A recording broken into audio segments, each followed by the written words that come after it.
بسم اللہ الرحمن الرحیم۔ اللہ تبارک و تعالیٰ کے پاکیزہ نام سے آغاز کرتے ہیں جو بہت مہربان نہایت رحم والا ہے۔ درس بخاری کا سلسلہ جاری و ساری ہے اور ہم نے آپ کی خدمت میں پچھلے پروگرام میں آخر میں 1185 اور 1186 دو حدیثیں ذکر کی تھیں۔ پہلی والی مکمل ہوئی تھی، تبصرہ بھی ہوا تھا، اور دوسری چل رہی تھی۔ دونوں کے راوی حضرت محمود بن ربیع انصاری ہیں۔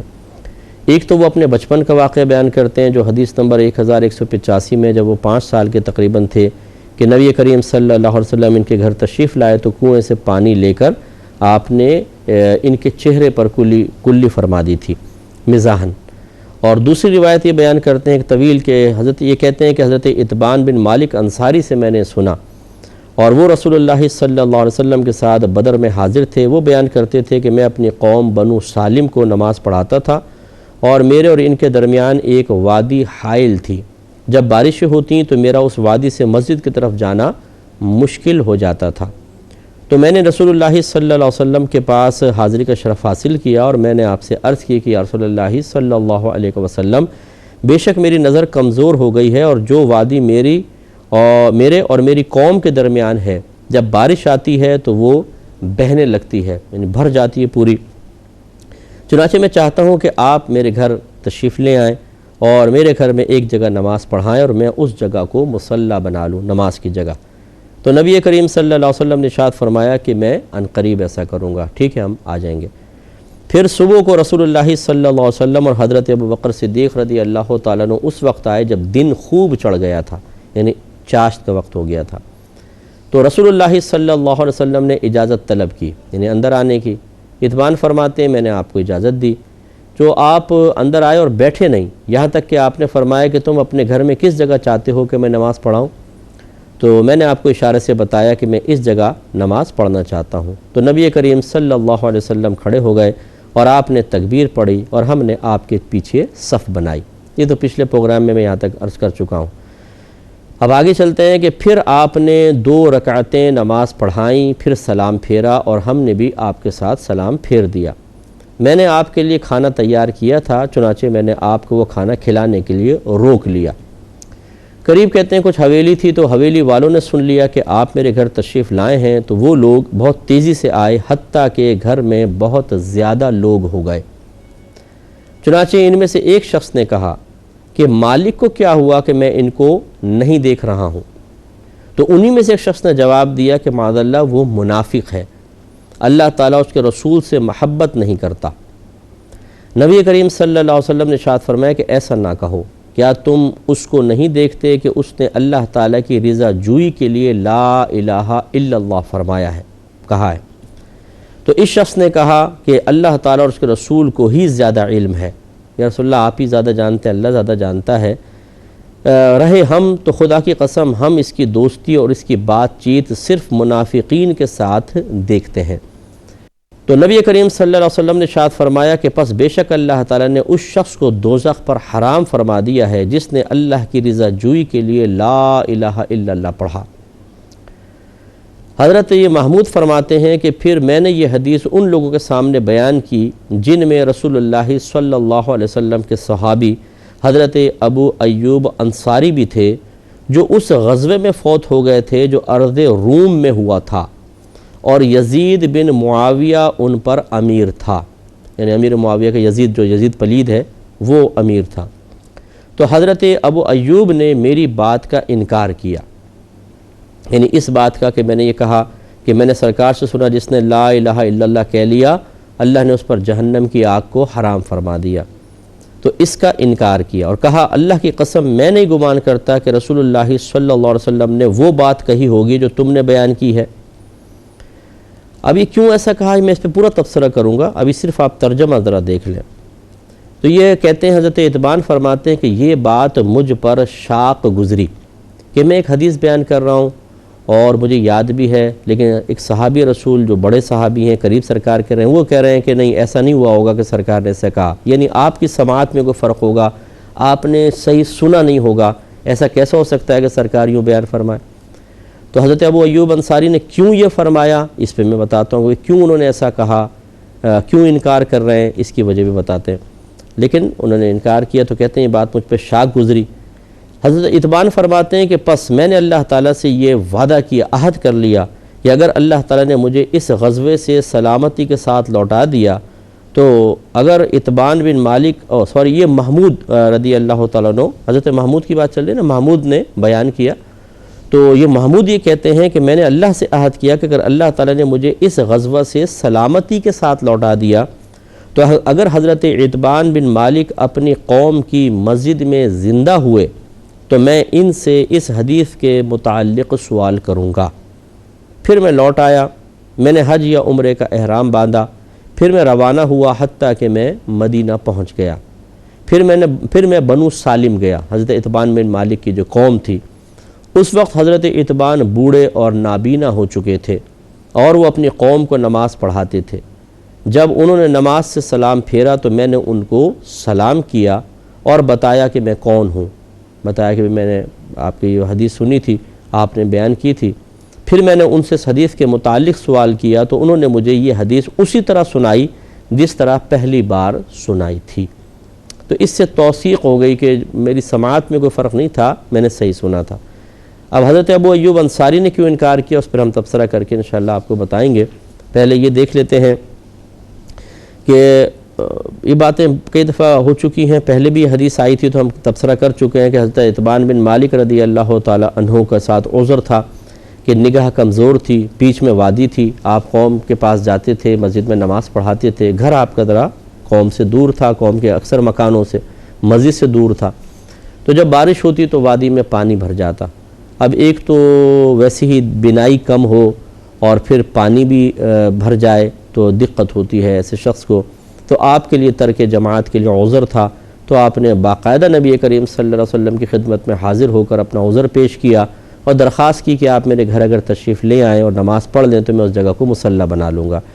اس سے معلوم ہوا کہ جب ہمیں کوئی مشکل درپیش ہو، جب کوئی شرعی مسئلہ سامنے آ جائے تو از خود فیصلہ کرنے کے بجائے جو مسرد علماء کرام ہیں ان کے سامنے پیش کریں، وہ اس کا تائید کریں گے یا انکار کریں گے۔ مثلا ہم نے کہا ابھی ہم یہ چاہ رہے ہیں ایسا کرنا کہ یہ صحیح ہے، تو وہ جیسے اب آپ کبھی انویسٹمنٹ کرتے ہیں، کسی کے ساتھ انویسٹ کرتے ہیں، کوئی کاروبار شروع کرنے لگتے ہیں، کسی کے ساتھ کوئی ایگریمنٹ سائن کر رہے ہیں اور اس میں کچھ ٹرمز یا کنڈیشنز ایسی لگا رہے ہیں جس میں آپ کو ڈاؤٹ ہے کہ یار یہ شرعی تقاضے کے مطابق ہیں یا نہیں ہیں، تو آپ کسی بزرگ کے پاس پہنچ گئے اور آپ نے کہا جی یہ مجھے بتائیں۔ بزرگ سے مراد مفتی صاحب ہیں، ہر عالم فتویٰ دینے کا اہل نہیں ہوتا، جو اچھے مستند مفتیان کرام ہیں آپ نے ان کے سامنے رکھا اور پوچھا کہ جی یہ ہم جو کر رہے ہیں ٹھیک کر رہے ہیں کہ نہیں کر رہے ہیں، وہ پھر اس کی توثیق کر دیں گے، یا تو تائید کریں گے یا انکار کریں گے۔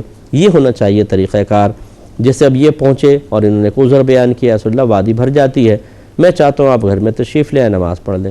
اگر جماعت ان کے حق میں بھی لازم ہوتی اور یہ عذر قابل قبول نہ ہوتا تو اللہ کے نبی پہ فرض تھا کہ وہ آپ کو اس برائی سے روکتے اور منع فرما دیتے، کیونکہ نبی کے اوپر لازم ہوتا ہے کہ وہ کسی کی مروت میں کبھی بھی اصلاح کرنے یا صحیح بات کہنے سے رکتا نہیں ہے۔ ان پہ فرض ہے کہ وہ حق بات کو کہیں چاہے سامنے والا کتنا ہی برا مانے۔ تو نبی کریم صلی اللہ علیہ وسلم نے آپ کی تائید فرمائی، فرمایا اچھا اگر ایسا ہے تو ہم آپ کے پاس آ جائیں گے۔ اس سے معلوم ہوا کہ آپ نے جو مسئلہ بیان کیا، اپنا ترک جماعت کا عذر پیش کیا، وہ بارگاہ رسالت میں قبول کیا گیا اور سرکار نے اجازت مرحمت فرما دی۔ دوسری بات یہ ہے کہ اب سرکار صلی اللہ علیہ وسلم محبوب خدا ہیں، اللہ کے محبوب ہیں، حبیب ہیں، پوری کائنات میں تمام جتنی بھی مخلوق ہے، اللہ تو ہمارا خالق ہے، اس کے علاوہ پورا جو کچھ ہے وہ عالم کہلاتا ہے۔ جمیع عالم میں سب سے افضل ترین میرے آقا صلی اللہ علیہ وسلم ہے۔ اللہ نے آپ کو حکومت بھی دی ہے، خوبصورتی عطا فرمائی ہے، خاندانی بلندی بھی ہے، مردانہ وجاہت بھی ہے۔ کون سی ایسی چیز ہے جو نعمت سرکار کے پاس نہیں ہے؟ اور اکثر ایسا ہوتا ہے کہ جب نعمتیں بہت زیادہ نہیں تھوڑی بہت بھی آتی ہیں تو جو ذرا کم ظرف ہوتا ہے، کمزور باطن ہوتا ہے، اس میں تکبر آتا ہے، غرور آ جاتا ہے، بڑا پن آ جاتا ہے۔ ایسے وقت میں اگر کوئی اس سے شخص سے یہ کہے کہ بھئی آپ میرے پاس آ جائیں، آپ مجھے کال کر لیں، آپ مجھے ذرا فلاں جگہ مل لیجئے گا، تو وہ ایک دم کہتا ہے میں ملوں، تمہیں آنا ہوگا، برا مانتا ہے۔ لیکن میرے آقا صلی اللہ علیہ وسلم سے ایک غلام آ کر یہ کہہ رہے ہیں یا رسول اللہ اگر آپ میرے گھر میں آ کے نماز پڑھ لیں گے میں اس کو مصلی بنا لوں، لیکن میرے آقا صلی اللہ علیہ وسلم جواب میں یہ نہیں کہہ رہے کہ میں تمہارے پاس آؤں، میں کیوں آؤں؟ یا یہ بدتمیزی ہے، بے ادبی ہے کہ تم مجھے کہہ رہے ہو میں وہاں چل کر آؤں۔ میرے آقا صلی اللہ علیہ وسلم نے، کیونکہ وہ بدتمیزی کا ارادہ نہیں تھا ان کا تو تھا برکت کا حصول کا ارادہ، ایک تو یہ تائید اور توثیق فرمائی کہ ہاں اگر کوئی بزرگ آ کے گھر میں آپ کے نماز پڑھیں گے اس سے برکت پیدا ہوگی۔ دوسرا عاجزی، میرے آقا صلی اللہ علیہ وسلم میں بڑی عاجزی تھی، لیکن یہ اچھی طرح یاد رکھیں کہ سرکار صلی اللہ علیہ وسلم کا کام یہ تھا کہ آپ عمل کو دکھائیں، آپ اچھے احکام ان کو پہنچائیں، کیونکہ یہ اللہ کا پیغام تھا۔ آپ اب اس پر قیاس کر کے میں عوام سے گزارش کر رہا ہوں علماء کا امتحان لینا شروع نہ کر دیں، اور اس پر پھر عوام یہ بنیاد بنائے کہ ہم نے تو حدیث میں سنا تھا ایک صحابی سرکار کے پاس گئے، سرکار چل کر آ گئے اور آپ میں تکبر ہے، آپ نہیں آ رہے۔ تکبراً کوئی رکے برا ہے، لیکن ان کی کوئی صحیح عذر ہو، ان کی مصروفیت ہے، کثرت مشاغل ہیں، دینی مصروفیات ہیں، اس وجہ سے نہ آئے تو یہ پھر یہ قابل گرفت نہیں، کیونکہ تکبر نہیں ہے، غرور نہیں ہے۔ اچھا، عوام کو چاہیے حسن ظن قائم رکھیں، بالکل بدظن نہ ہوں۔ تو خلاصہ کلام یہ ہے کہ عوام کو حق حاصل نہیں کہ علماء کی گرفت کریں، لیکن علماء پر واجب ہے کہ وہ خود اپنا احتساب کریں۔ مجھ پہ بھی واجب ہے کہ میں سوچوں، اگر میں کسی سے تلخی سے گفتگو کر رہا ہوں، میں کسی کو ڈانٹتا ہوں، میں کسی پہ غصے کا اظہار کر رہا ہوں، تو یہ اللہ کے لیے کر رہا ہوں یا اپنے نفس کی خواہش کے تابع ہو کے کر رہا ہوں، یہ مجھے احتساب کرنا ہوگا۔ لیکن عوام کو حق حاصل نہیں کہ وہ ہمارا احتساب کرے، اس میں اس کے لیے نقصان کا پہلو ہے۔ تو خلاصہ کلام یہ ہے کہ اب اگر ہم ان حدیثوں کو بنیاد بنا کے علماء کا امتحان لینا شروع کر دیں تو یہ قطعاً غیر مناسب ہے۔ ہاں، ریکویسٹ کر سکتے ہیں کہ اگر آپ کے پاس ٹائم ہے تو آپ تشریف لے آئیے گا، وہ آ جائیں تو بہت اچھی بات ہے، سادہ سمجھنی چاہیے۔ اگر وہ منع کر دیتے ہیں، نہیں آتے ہیں، تو پھر ہمیں حق حاصل نہیں ہے کہ ہم معاذ اللہ یوں کہیں کہ جی سرکار کی سنت پہ جب علماء ہی عمل نہیں کریں گے تو پھر کون عمل کرے گا۔ اس طرح کی باتیں نہ کریں، ان کے ساتھ عذر ہے۔ سرکار کے پاس وقت نہ ہوتا، کوئی مصروفیت ہوتی تو میرے آقا بھی منع فرما دیتے، لیکن سرکار کے پاس ٹائم تھا اور آپ نے بہت سی چیزیں اللہ کے حکم سے دکھانی تھی، آپ کا مقصود ہی یہی تھا، تو اس لیے سرکار تشریف لائے ہیں۔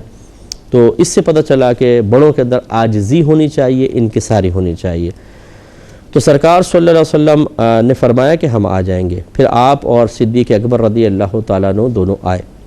اس سے ضمن ایک بات یہ بھی عرض کر دیتا ہوں، حضرت صدیق اکبر رضی اللہ تعالیٰ عنہ اکثر سفر میں، حضر میں، خلوت میں، جلوت میں اکثر سرکار کے ساتھ رہتے تھے۔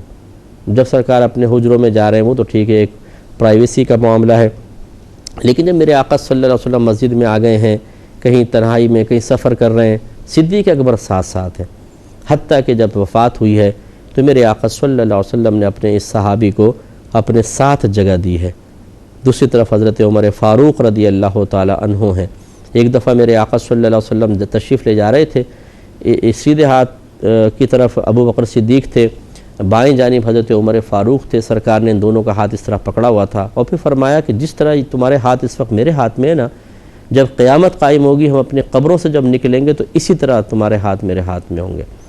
تو یعنی اتنے جلیل القدر صحابی ہیں، ان کا ادب کرنا چاہیے، احترام کرنا چاہیے اور ان سے بڑی پیار اور محبت کا اظہار ہونا چاہیے۔ تو یہ دونوں تشریف لائے۔ راوی کہتے ہیں کہ دن خوب چڑھ گیا تھا، نبی کریم صلی اللہ علیہ وسلم نے اجازت طلب فرمائی۔